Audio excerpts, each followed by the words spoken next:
Welcome to wishful ಅಡುಗೆ ಮನೆ. ಏನಪ್ಪ ಇವತ್ತೇ ಸ್ಪೆಷಲ್ ಅಂತೀರಾ? ಇವತ್ತು ಸ್ಪೆಷಲ್ ಇದೆ ಪ್ಯೂರ್ ಗೋಧಿ ಹಿಟ್ಟಿಂದ ತುಂಬ ಒಳ್ಳೆ ರೆಸಿಪಿ, ಯಾರು ಬೇಡ ಅನ್ನೋದಿಲ್ಲ. ಆ ರೆಸಿಪಿನ ಇವತ್ತೇ ನಾವಿಲ್ಲಿ ಮಾಡ್ತಾ ಇದ್ದೀವಿ. ತುಂಬ ಯುನಿಕ್ ಆಗಿದೆ ಮತ್ತು ದಿಢೀರ್ ಅಂತ ಮಾಡ್ಕೊಳ್ಳೋಂಥ ಒಂದು ರೆಸಿಪಿ. ಸೊ ಇಲ್ಲೇನು ತಗೊಂಡಿದ್ರಿ ಅಂತೀರಾ? ಇಲ್ಲಿ ತಗೊಂಡಿರೋದು ಪ್ಯೂರ್ ಗೋಧಿ ಹಿಟ್ಟು, ಯಾವುದೇ ಥರ ಬೇರೆ ಹಿಟ್ಟನ್ನು ತಗೊಂಡಿಲ್ಲ, ಬರೀ ಗೋಧಿ ಹಿಟ್ಟನ್ನು ಜಡಿ ಮಾಡಿ ತಗೊಂಡಿರೋದು. ನೀವು ಅಕಸ್ಮಾತ್ ರೆಡಿಮೇಡ್ ಗೋಧಿ ಹಿಟ್ಟನ್ನು ಯೂಸ್ ಮಾಡ್ತಿದ್ರೆ ಅದನ್ನು ಕೂಡ ತಗೋಬಹುದು, ಅಥವಾ ಗೋಧಿ ಹಿಟ್ಟು ಅರ್ಧ ಮತ್ತು ಮೈದಾ ಹಿಟ್ಟನ್ನು ಕೂಡ ಅರ್ಧ ಅರ್ಧ ಇಲ್ಲಿನೂ ತಗೋಬಹುದು. ಬಟ್ ಮಕ್ಕಳಿಗೋಸ್ಕರ ಅಂತ ಹೇಳಿ ಪ್ಯೂರ್ ಗೋಧಿ ಹಿಟ್ಟಲ್ಲಿ ಇವತ್ತಿನ ಈ ರೆಸಿಪಿನ ಮಾಡ್ತಾ ಇದ್ದೀವಿ. ಅದರ ಜೊತೆ ಇಲ್ಲಿ ತಗೊಂಡಿದ್ದೀನಿ ಒಂದು ಅರ್ಧ ಸ್ಪೂನಷ್ಟು ಓಂ ಕಾಳು, ಅಜ್ವೈನನ್ನು ಕೂಡ ತಗೊಂಡಿರೋದು. ಸ್ವಲ್ಪ ಕೈಯಲ್ಲಿ ತಿಕ್ಬಿಟ್ಟು ಹಾಕೊಳ್ಳೋಣ. ಇಲ್ಲಿ ನೋಡಿ 1 ಸ್ಪೂನಷ್ಟು ಕರಿ ಎಳ್ಳನ್ನು ತಗೊಂಡಿರೋದು. ನೀವು ಬೇಕಂದ್ರೆ ಬಿಳಿ ಎಳ್ಳು ಕೂಡ ತಗೋಬಹುದು. ರುಚಿಗೆ ಉಪ್ಪನ್ನು ಹಾಕೊಳ್ಳೋಣ. ಆಮೇಲೆ 2 ದಪ್ಪ ಸ್ಪೂನಿಂದ 2 ಸ್ಪೂನಷ್ಟು ಎಣ್ಣೆ. ಇವಾಗ ಇದೆಲ್ಲಾನು ನೀಟಾಗಿ ಮಿಕ್ಸ್ ಮಾಡ್ಕೊಳ್ಳೋಣ. ನೋಡಿ, ಇವಾಗ ಉಪ್ಪು, ಎಣ್ಣೆ ಮತ್ತು ಹಿಟ್ಟು ಎಲ್ಲ ನೀಟಾಗಿ ಮಿಕ್ಸ್ ಆಗಿದೆ. ಸ್ವಲ್ಪ ಸ್ವಲ್ಪ ನೀರು ಹಾಕೊಂಡು ನಾರ್ಮಲ್ ಆಗಿ ಚಪಾತಿಗೆ ಯಾವ ಥರ ಹಿಟ್ಟನ್ನು ಕಲಿಸ್ಕೋತೀವಿ ಅದೇ ಥರ ಇಲ್ಲಿ ನಾವು ಹಿಟ್ಟನ್ನು ಕಲಿಸ್ಕೋಬೇಕು. ನೋಡಿ, ಇಲ್ಲಿ ನಾವು ಈ ಥರ ಹಿಟ್ಟನ್ನು ಕಲಿಸ್ಕೋಬೇಕು. ತುಂಬ ಸಾಫ್ಟಾಗಿ, ತುಂಬ ಮೃದುವಾಗಿ ಇಲ್ಲಿ ಹಿಟ್ಟನ್ನು ಕಲುಷಾಗಿದೆ. ಇವಾಗ ಇದ್ರ ಮೇಲ್ಗಡೆ ಒಂದು ಮುಚ್ಚಳನ ಮುಚ್ಚಿಬಿಟ್ಟು ಇದನ್ನು ನಾವು ಒಂದು 10 ನಿಮಿಷ ಪಕ್ಕಕ್ಕೆ ಎತ್ತಿಡೋಣ. ಸೊ ಇದು ರೆಸ್ಟ್ ಆಗೋ ತನಕ ಏನು ಮಾಡೋದು ಅಂತ ನೋಡೋಣ. ನೋಡಿ, ಇಲ್ಲಿ ಕುದಿಸಿರೋದು ಆಲೂಗಡ್ಡೆನ ತಗೊಂಡಿರೋದು. ಕುದಿಸಿರೋದು ಆಲೂಗಡ್ಡೆನ ನಾವು ಈ ಥರ ತುರ್ಕೋಬೇಕು. ತುರ್ಕೊಳ್ಳೋದ್ರಿಂದ ಬೈಂಡಿಂಗ್ ಚೆನ್ನಾಗಿ ಬರುತ್ತೆ. ಮತ್ತು ಆಲೂಗಡ್ಡೆ ತುಂಬ ಚೆನ್ನಾಗಿ ಬೇಯ್ದಿರಬೇಕು, ಎಲ್ಲಿ ಗಂಟು ಉಳಿಬಾರ್ದು. ಆ ಥರ ನಾವು ಇದನ್ನು ತುರ್ಕೊಂಡು ಬರೋಣ. ಅಕಸ್ಮಾತ್ ಆಲೂಗಡ್ಡೆ ಸ್ಮ್ಯಾಶರ್ ನಿಮ್ಮ ಹತ್ರ ಇದ್ದರೆ ಅದರಿಂದ ಸ್ಮ್ಯಾಶ್ ಮಾಡೋಕೆ ತಗೋಬೋದು. ಬಟ್ ಅದರಲ್ಲಿ ಗಂಟು ಉಳಿಯೋ ಚಾನ್ಸಸ್ ಇರೋದ್ರಿಂದ ನಾವು ಇದನ್ನು ತುರಿದ್ಬಿಟ್ಟು ತಗೊಂಡ್ರೆ ಒಳ್ಳೆಯದು.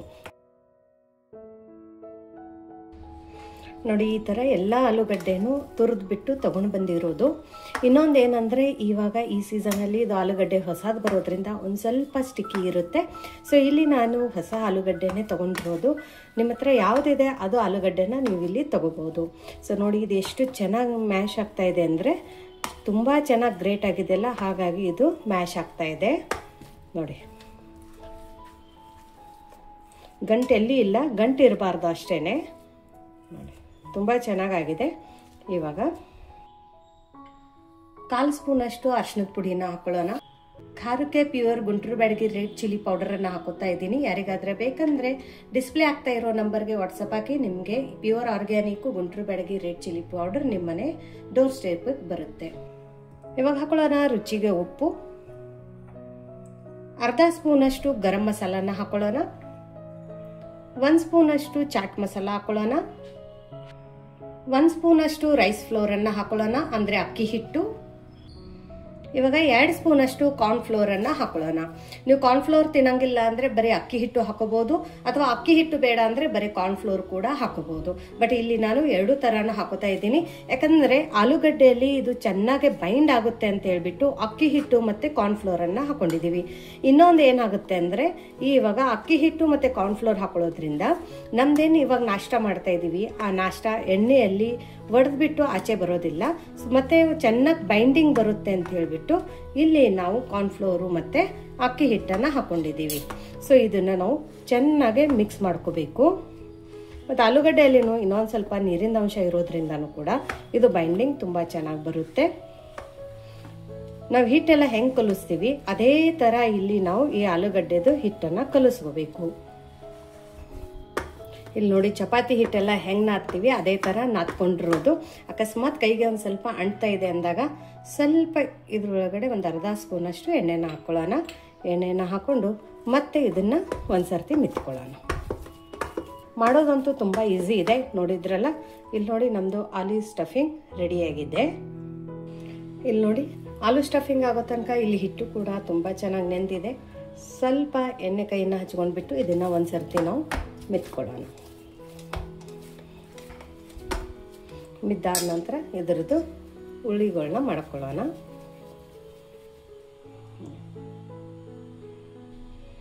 ಇವಾಗ ಈ ಉಳ್ಳಿ ಮೇಲೆ ಸ್ವಲ್ಪ ಗೋಧಿ ಹಿಟ್ಟನ್ನು ಹಾಕೊಳ್ಳೋಣ. ಗೋಧಿ ಹಿಟ್ಟನ್ನು ಹಾಕೊಂಡು ಇದನ್ನು ಲಟ್ಟಿಸ್ಕೋಬೇಕು.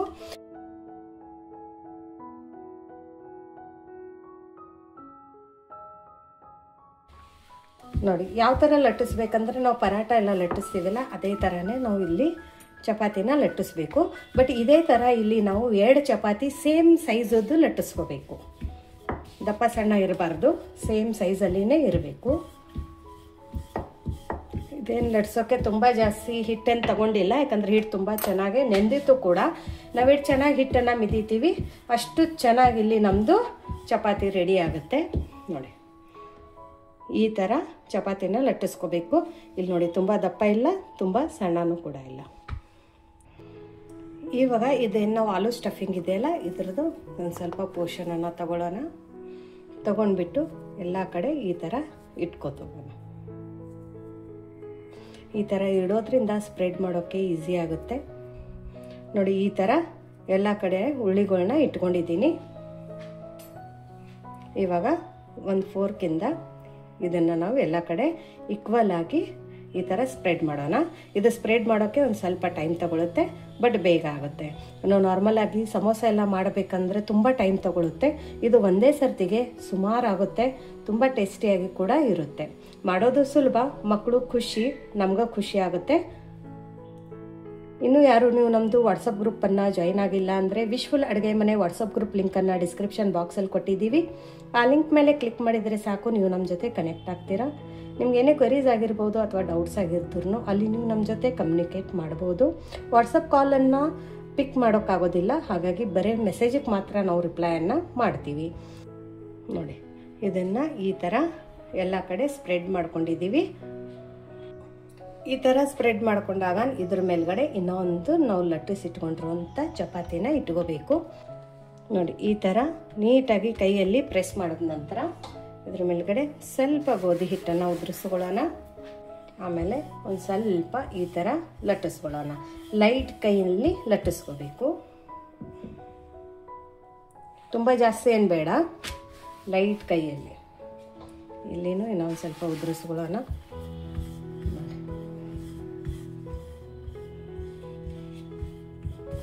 ಪರ್ಫೆಕ್ಟ್, ತುಂಬ ಚೆನ್ನಾಗಿ ಬಂದಿದೆ. ಕಿಟಿ ಪಾರ್ಟಿ ಆಗಿರ್ಬೋದು, ಬರ್ತ್ಡೇ ಪಾರ್ಟೀಸ್ ಆಗಿರ್ಬೋದು, ಅಥವಾ ಮನೆಗೆ ಯಾರಾದರೆ ದಿಢೀರಂತ ಫ್ರೆಂಡ್ಸ್ ಬರ್ತೀನಿ ಅಂದಾಗ ಹೊರಗಡೆ ಸಮೋಸ ತಂದು ಅವ್ರಿಗೆ ಕೊಡೋದಕ್ಕಿಂತ ನೀವು ಮನೆಯಲ್ಲಿನೇ ಇನ್ಸ್ಟೆಂಟಾಗಿ ಈ ಥರ ಒಂದು ಸಮೋಸ ರೆಸಿಪಿನ ಮಾಡ್ಬೋದು. ಲಟ್ಟಿಸ್ಕೊಂಡು ಆಗದ ನಂತರ ಇಲ್ಲಿ ನಾನು ಪಿಜ್ಜಾ ಕಟ್ಟರ್ ತಗೊಂಡಿದ್ದೀನಿ. ನಿಮ್ಮ ಹತ್ರ ಚಾಕು ಇದ್ದರೆ ಚಾಕು ತಗೊಳ್ಳಿ. ಇದನ್ನು ನಾವು ಸ್ಕ್ವೇರಲ್ಲಿ ಕಟ್ ಮಾಡ್ಕೋಬೇಕು. ಸ್ವಲ್ಪ ದಪ್ಪ ದಪ್ಪನೇ ಇಟ್ಕೊಳ್ಳಿ, ತುಂಬ ಚಿಕ್ಕದಾಗಿ ಮಾಡಬೇಡಿ.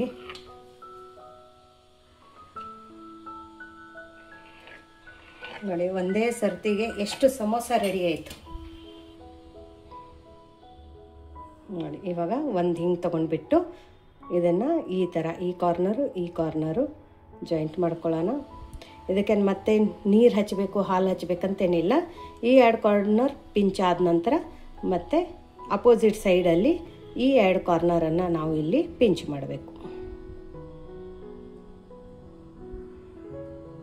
ನೋಡಿ ನೀಟಾಗಿ ಪಿಂಚ್ ಮಾಡಿ, ಆಯ್ತಲ್ಲ, ಪರ್ಫೆಕ್ಟ್. ಇನ್ನೊಂದು ಮಾಡಿ ತೋರಿಸ್ತೀನಿ ನೋಡಿ. ಈ ಕಾರ್ನರ್ ಪಿಂಚ್ ಮಾಡಿ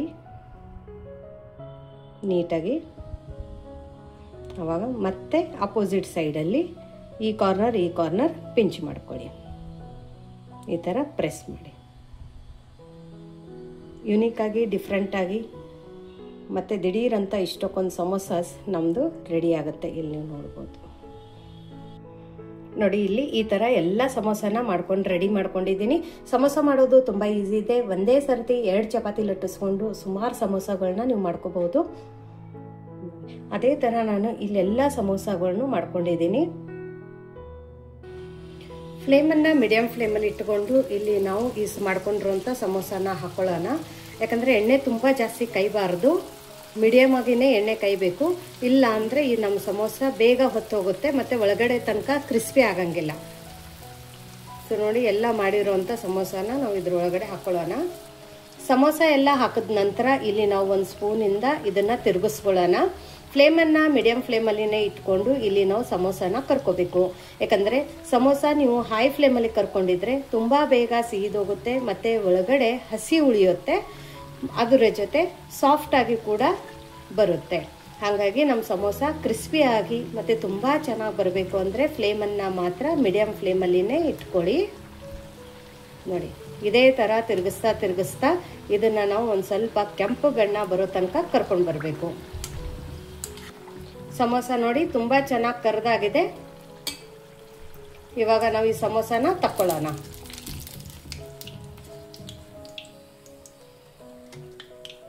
ವಾವ್, ಇದೆಲ್ಲ ಸೂಪರ್ ಬಂದಿದೆ. ಕಲರ್ ತುಂಬ ಸಖತ್ತಾಗಿ ಕಲರ್ ಬಂದಿದೆ. ಇಲ್ಲಿ ನೋಡ್ಬೋದು, ಕಲರ್ ಟೆಕ್ಸ್ಚರ್ ಮೇಲೆ ನಿಮ್ಗೆ ಗೊತ್ತಾಗುತ್ತೆ ಸಮೋಸ ಎಷ್ಟು ಚೆನ್ನಾಗಿ ಬಂದಿದೆ ಅಂತೇಳಿ.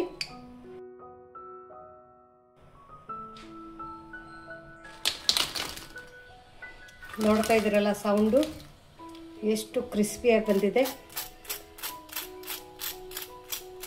ಕಲರು ಕೂಡ ನೋಡ್ಬೋದು, ಪರ್ಫೆಕ್ಟ್. ನೋಡಿ ಎಷ್ಟು ಖುಸ್ ಆಗಿದೆ ನೋಡಿ. ವಾವ್, ಇವಾಗ ಈ ಥರ ಬಿಸಿ ಬಿಸಿ ಸಮೋಸನ ಈ ಥರ ವಾವ್ ಕೆಚಪಲ್ಲಿ ಅಂಟ್ಕೊಂಡು ತಿಂದರೆ ಯಾವ ಥರ ಇರುತ್ತೆ ಅಂತ ಹೇಳಿ.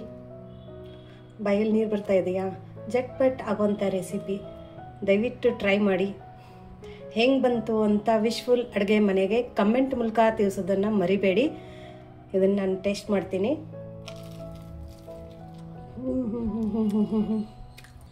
ಸಖತ್ತಾಗಿದೆ. ಮಕ್ಕಳು ಡೈಲಿ ಇದನ್ನೇ ಕೇಳ್ತಾರೆ, ಅಷ್ಟೂ ಚೆನ್ನಾಗಿದೆ. ತುಂಬ ಪರ್ಫೆಕ್ಟ್ ರೆಸಿಪಿ ಅಂತ ಅನ್ಬೋದು. ಮಕ್ಕಳು ಲಂಚ್ ಬಾಕ್ಸ್ಗೂ ಮಾಡಿಕೊಡುವಂಥ ರೆಸಿಪಿ, ಟೀ ಟೈಮ್ ಸ್ನ್ಯಾಕ್ಸ್ ಅಂತ ಮಾಡ್ಕೊಂಡು ಕೊಡುವಂಥ ರೆಸಿಪಿ, ಯಾವಾಗ ಬೇಕು ಆವಾಗ ಮಾಡಿ ತಿನ್ನೋವಂಥ ಒಂದು ರೆಸಿಪಿ. ಸೊ ಗೋಧಿ ಹಿಟ್ಟಿಂದು ಈ ರೆಸಿಪಿ ನಿಮಗೆ ಹೇಗೆ ಅನ್ನಿಸ್ತು ಅಂತ ಕಮೆಂಟ್ ಮೂಲಕ ತಿಳಿಸೋದನ್ನು ಮರಿಬೇಡಿ. ಮತ್ತೆ ಸಿಗೋಣ ನಾವು ಇದೇ ಥರ ಹೊಸ ರೆಸಿಪಿ ಜೊತೆ ವಿಶ್ಫುಲ್ ಅಡುಗೆ ಮನೆಯಲ್ಲಿ. Thank you.